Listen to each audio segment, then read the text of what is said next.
大家好，我报告的题目是加拿大中医药针灸教育发展研究与经验分享。加拿大中医针灸立法和职业的概况。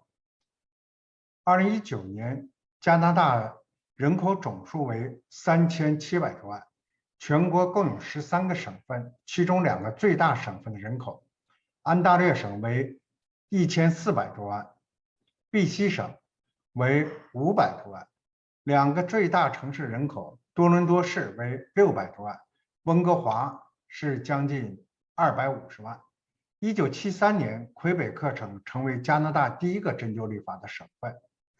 从1973年至2014年41年期间，已先后有魁北克、阿尔伯塔、碧溪、安大略和纽芬兰拉布拉多5个省分别通过了针灸中医法案。但是只有碧溪和安大略这2个省同时通过了针灸和中医法案。碧溪和安大略省是加拿大2个最大的省，其人口占全国总数的52.23%，就有1900多万人，约2000万。已享有针灸和中医立法的一处，再加上阿尔伯特省、魁北克省和纽芬兰拉布拉多省这3个仅针灸立法的省份，全国享有针灸立法的人数占总人口数的88%。从针灸中医立法的涵盖数量上看，已经基本普及。这种普及推动了中医针灸临床和教学的发展。如今，加拿大有近7000名中医针灸执业者，其中碧溪省2000多名，安大略省2600多名，阿尔伯特省1000多名，魁北克省1000多名，纽芬兰拉布拉多30多名。碧溪、安大略和阿尔伯特3省是加拿大针灸师、中医师较多和中医针灸教育最活跃的地带。已立法的省份允许针灸师独立行医，没有针灸立法的省份，有些只允许西医做针灸，或西医诊断后转诊给针灸师，针灸师不可以独立操作，需要在西医的监督下进行针灸行医。2. 加拿大中医针灸教育的发展的历程。上个世纪80年代初中期是中医针灸教育发展的萌芽期，仅以师大夫形式进行中医针灸教育的传承，主要在中国城唐人街的中药店以坐堂和抄方的形式传承着师授教育。当时全国只有寥寥几所中医针灸学校，并且都比较小，类似补习的夜校班。80年代末和90年代初，中医针灸院校教育进入了发展期。碧溪省的温哥华、安大略省多伦多、阿尔伯特省和魁北克省等地纷纷建校。到了90年代中后期，中医针灸学校数量迅速增加，进而进入了发展的高潮期。全国约有50多所中医针灸学院。本世纪初，因政府对中医针灸立法管制和对学校的审核，中医针灸学校数目增长回落，学校向成熟方面发展，表现在通过省教育厅、私立专上学院管理局审查的学校，在加拿大中医高校联盟的办学理念方针指引下，向正规方向发展。现在全国通过资格审查的中医针灸院校共有21所，其共性为享有政府资助的学生贷款及可以招收国际留学生。没有通过审查的学校逐渐萎缩消失。在加拿大，如果要想中医针灸执业，同中国一样，要通过全国的执业医师考试。以2013年开始的加拿大联邦中医师针灸师注册考试，英文叫做 Pan Canada Exam 为标志，加拿大中药针灸教育进入了成熟期。只有通过加拿大中医针灸学院毕业的学生，或者其他国家如中国5年本科毕业生，才有资格参加 Pan Canada Exam 考试。与中国教育部单方管理方式不同，加拿大中医针灸教育领域是自我规管和测试共有3方参与。加拿大中医高校联盟进行自我规管，制定教育标准，各省教育厅私立专上学院审核院校的办学能力和标准，加拿大联邦中医师针灸师注册统一考试 （Canadian Exam） 通过执照证书考核，以贯彻教育标准，三者各有所施，同一系列，形成了管理和测试的三足鼎立机构。各省注册中医师针灸师管理局只接受通过考试的考生注册成为该省的职业的针灸师和中医师。与此同时，西医院校在20世纪90年代也开始了针灸教育，越来越多的被列入为西医继续教育课程。中医开始逐渐走入西医医院和大型医疗中心，这些都提示着现代针灸在西医界进入了逐渐发展的时期。3、加拿大中医针灸教育概况。1、办学规模和数量。加拿大中医针灸院校多属于加拿大中医针灸院校多数为私立，全国现有通过资格评审的21所中医针灸学校，除5所为公立外，其余6所均为私立学校。学校的规模不等，这取决于地理位置、立法情况、人口密度、多元文化，是否被各省教育厅和中医管理局承认，以及该校财力、物力、师资、学生、学费等诸多因素。学校名称各不相同，学院 college、学校 school、研究所 institute 或研究院 academy， 规模大小不一，小规模学校学生仅有20到40名左右，中等规模在50到80名左右，较大的院校学生在100到150左右。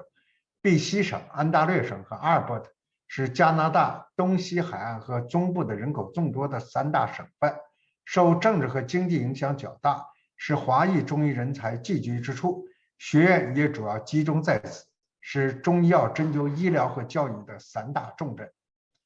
现存的通过资格审评的学校，其毕业生可以申请加拿大联邦中医师针灸师注册统一考试，考试通过后可向各省中医管理局申请中医和针灸的行医执照。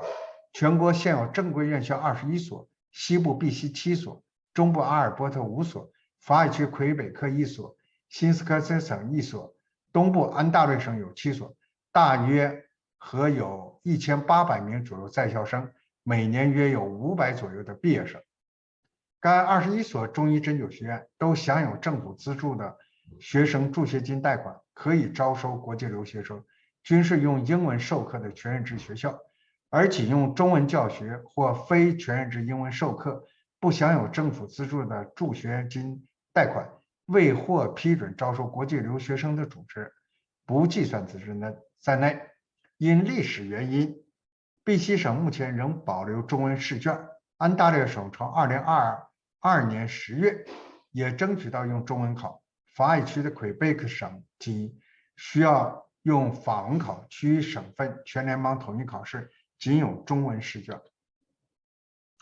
全国21所中医院校的信息如下：碧溪省有7所，那么阿尔伯特有5所，魁北克呢是有1所是法语，新斯堪斯省是有1所。安大略省一共7所，这是我们所在的省份，重点介绍一下。第1是安大略中医学院，第2大多伦多中医学院，第3针灸与中西医结合学院，第4健康教育中心学院，第5巴芝学院，第6 George 学院针灸专业，第7汉堡理工学院中医专业。以上7所学院呢 ，Humber College 它这里边有个中医专业，是2019年6月成立。George College 呢，针灸专业早期1年是2015年9月成立。巴芝东方医学院成立于2011年，其余的4所呢均有约25年建校历史。George College、Humber 理工学院 College、健康教育中心、国际学院这3所呢是综合学院内设有一个针灸专业或中医专业。安大略中医学院、大多伦多中医学院、针灸与中西医结合学院和巴芝东方医学院这4所学院是专门的中医针灸学院。除健康教育中心学院在首都渥太华 ，George College 在距多伦多120公里的拜韦这个城镇外，其余的5所均在大多伦多地区。George College 和 Humber College 为2所公立社区学院，其他5所均为私立学校。安大略中医学 Ontario College of Traditional Medicine 是加拿大境内唯一具有2所分校的中医学院，在多伦多和 Markham 市各有1所分校。2、学历层次。目前加拿大中医针灸学院教育为学历 Diploma 教育，学历教育包括针灸师教育、中医师教育、中药师教育、高级中医师教育和继续教育。加拿大目前尚未有 degree 的学位教育，学位教育呢多是与中国的中医药大学合作，联合培养学士、硕士和博士学位。因加国5个省份立法不同，所授予的职业头衔不同，教育的层次项目也不同。像碧溪省，它是中医针灸同时立法，所以它可以授予高级中医师头衔。所以呢，碧溪省有针灸师教育、中医师教育、中药师教育、高级中医师教育和继续再教育。安大略省虽然也是中医针灸同时立法，但比较晚，所以呢，尚未授予高级中医师头衔。那么开展的是针灸师教育、中医师教育和继续再教育。但今年2022年5月，安大略省中医师针灸师管理局成立了高级中医师，就 Doctor of the TCM， 就是 Doctor 头衔工作组，计划在2022年和2023年3年期间完成高级中医师 Doctor of TCM 的头衔工作。其余像魁北克、阿尔伯特、纽芬兰、拉布拉多3个省仅是针灸立法，所以开展的学历教育为针灸师教育和继续再教育。那么针灸师的教育是要求全日制1940个小时，6个学期。如果每年2个学期，那就3年；如果每年3个学期，比较快速，可以2年毕业啊。那么他中医师教育是全职的，是2450个小时，9个学期。如果每年2个学期是4年，如果每年3个学期，可以3年毕业。高级中医师教育要求全日制3250个小时，因为目前呢，仅碧溪省有高级中医师，就是 Doctor 的 title。那么根据碧溪省管理局网站的高级中医师资格申请人需要同时满足已具有2年文科或理科的大学的教育，就是说2年 University 教育，再加上所学的中医这个申请要求才能申请。碧溪省中医师高级中医师考试为3250个学时，包括1050个学时就临床操作其中最少要825个学时就1对1的临床实习。第3，师资及学生情况。各校师资由3部分组成：一是中国中医院校毕业学生，是师资队伍最重要的部分；二是欧美毕业教师，体现师资队伍多元化；三是本国培养的毕业生，逐渐补充和改变教师队伍的结构，并成为未来师资的主体。学生特点是年龄偏大，女性居多，都具有其他专业背景，且有学士以上的学位，其中有博士、西医医生等高学。他们一些人为非脱产学习，技术技能薄弱，学生多学科教育背景为今后中医针灸多学科交叉学科发展提供了基础，但非全职学习其专注性可能不太够。教材上以中国中医高校统编教材的译著为主，近年来也多采取美国和加拿大院校主编的教材。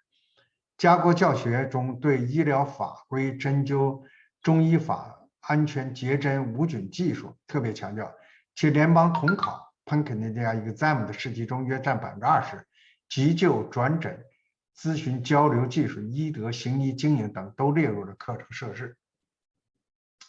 毕业生就业，绝大多数毕业生将成为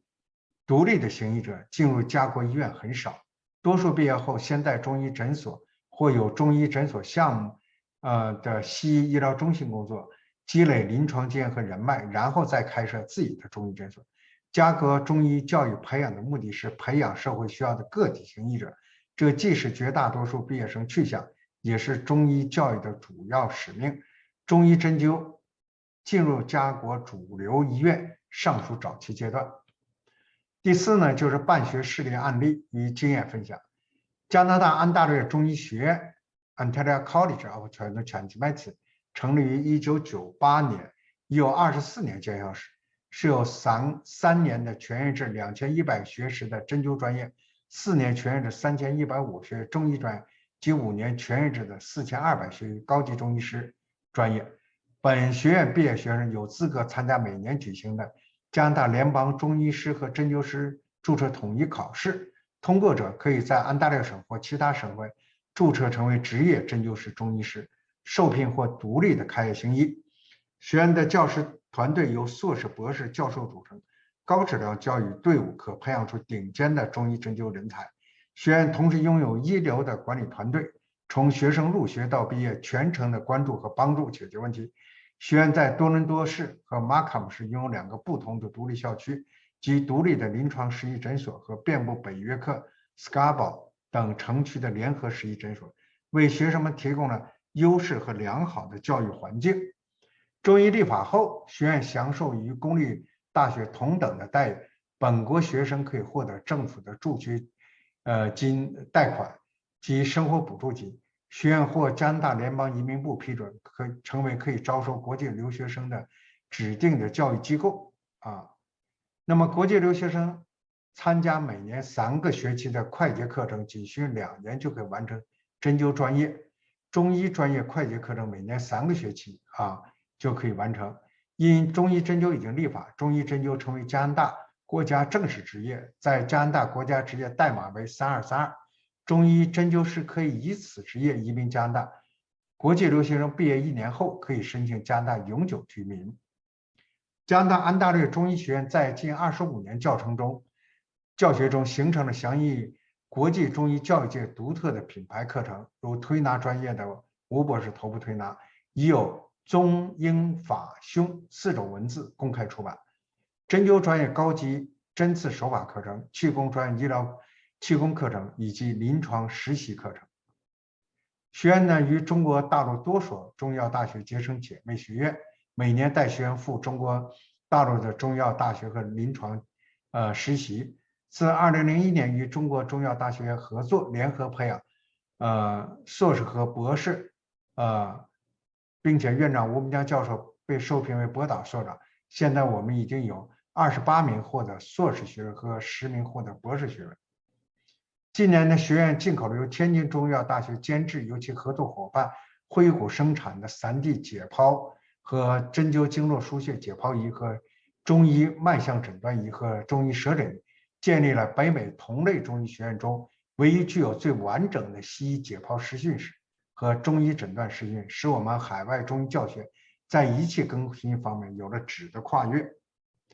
为让加拿大多元社区和世界各国能通过英文和其他语言直接了解和掌握中医抗疫经验，我们学院组织的师生翻译了中医抗疫经验全球分享资料，于2020年3月到5月，相继我们发布了中英法俄日韩阿拉伯匈牙利葡萄牙和印度文10种语言文本，以辅trợ加拿大各社区及世界各国民众。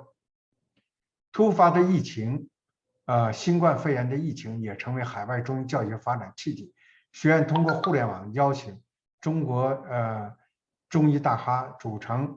加拿大安大略中医学院全球教习成员团，特邀30多位客座教授进行中医临床项目研究专题讲座，其中包括有院士、国医大师、世界针灸学会联合会和世界中药学会联合主席、副主席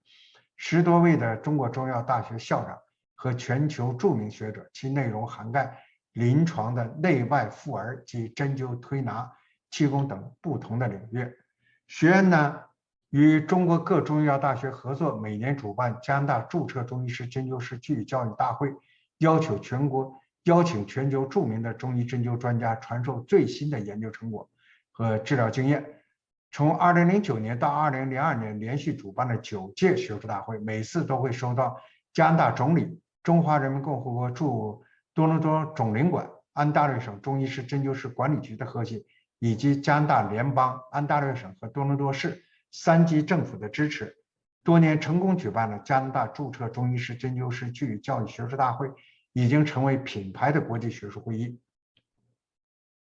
结语：加拿大中医针灸教育发展经历了萌芽、发展、高潮、回落、成熟5个时期。上个世纪80年代初中期是中医针灸教育萌芽期，80年代末和90年代进入了发展期，到了90年代中后期为发展高潮期。本世纪初，因政府对中医针灸立法和管制，对学校审核，学校向成熟方面发展。以2013年开始的加拿大联邦中医师针灸师统一考试为标志，加拿大中医教育进入成熟期。现在全国通过资格审查的正规学院一共有21所，其共性为：1. 享有政府资助学生贷款；2. 可以招收国际留学生。没有通过审查学校在逐渐萎缩和消失。加拿大中医教育学历为学历 diploma 教育，尚未有学位教育。因为参加加拿大联邦注册中医师针灸师考试只需要学历 diploma 教育。学位教育只是与中国大学合作，联合培养学士、硕士和博士学位的人才。因加拿大5个省份立法，所受的职业头衔不同，教育项目和层次也不同。加拿大中医针灸院校教育用20多年时间追赶中国大陆60多年的中医针灸教育的发展，在西方教育体系和市场中硬是杀出条血路，在高等教育讲坛占有了一席合法地位。因加国中医针灸立法不可以碰西医，而迫使中医针灸职业者只能走纯中医的发展道路。以纯中医为重点中医针灸教育，应该是加国和海外中医针灸教育现在和未来发展主要方向。加国中医针灸教育培养的目标是社会需要的个体行医者，其专业设置为其服务，绝大多数毕业生为个体行医，进入医院和医疗中心人数甚少。中医针灸进入加国医疗主流的西医医院尚属早期。加国中医针灸教育同临床诊所医疗一样，是由市场经济主导，以私立中医针灸学院为主体，进入加国公立主流教育尚属早期。好，谢谢大家的聆听和分享，谢谢。